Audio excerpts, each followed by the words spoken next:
Hello, today I wanted to talk primarily with those of you who are on this journey with me, all the way from perimenopause to postmenopause.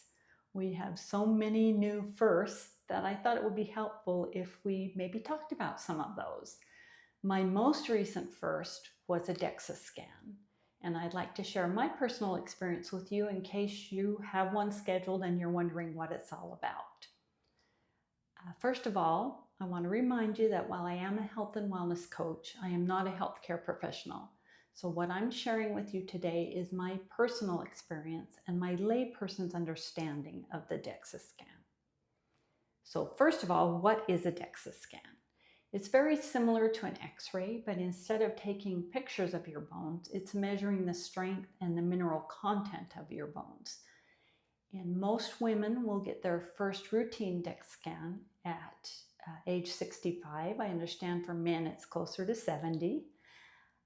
Sometimes your doctor might request one earlier if you have a family history of osteoporosis, if you had broken bones in the past, or certain medical conditions or even medications that can put you at higher risk.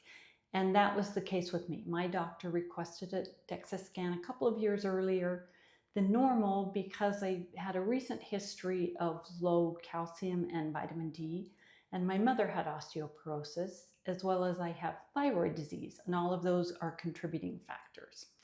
So he scheduled the DXA scan.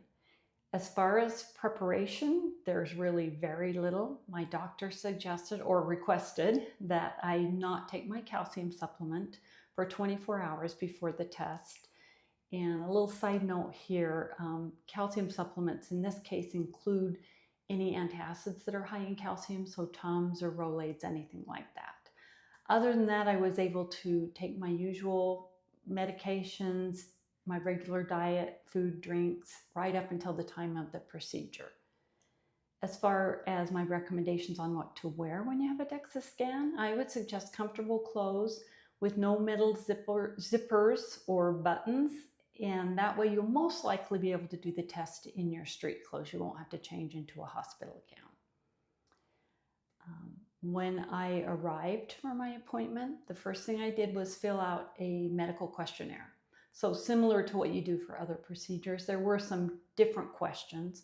Questions about at what age did I start menopause? Was I taking estrogen? Had I ever had a broken bone? Did I still have my ovaries? And also whether or not I had shrunk from my highest height. Now, the interesting thing is I answered no, but I found out that that wasn't true later. Anyway, from there, after I completed the medical history, they took me back to the room and the technician actually weighed and measured me. And that was when I found out that I am 3/4 of an inch shorter than I was at my highest. Anyway, that was just a little side note. From there, they did the actual scan. Very easy, no pain, no injections, no dyes, nothing like that required. She just had me lay face up on a special X-ray bed and then took a scan of my spine and my hips, which I understand is standard for a routine DXA scan. So there's a little arm that comes across the table, the area that they want to scan. First they did my spine, then she had me slightly separate my legs and tip my toes in, so what we used to call pigeon-toed, and did another scan of my hip bones. And that was it. The whole procedure took probably 5 minutes. And the whole process from the time I checked in to the time I was walking out of the building was less than half an hour. So very quick, very easy. As far as results, I was lucky enough to have my results that same day on my online healthcare portal. Now, I haven't talked to my doctor yet. So what I'm going to share with you about results is simply what I was able to glean from reading the information in the portal and online. First of all, I received 2 scores. The first score is a T-score, which compares your bone density to healthy young adults between the ages of 20 and 30. And I'm going to check my notes here so I don't mislead you on this. But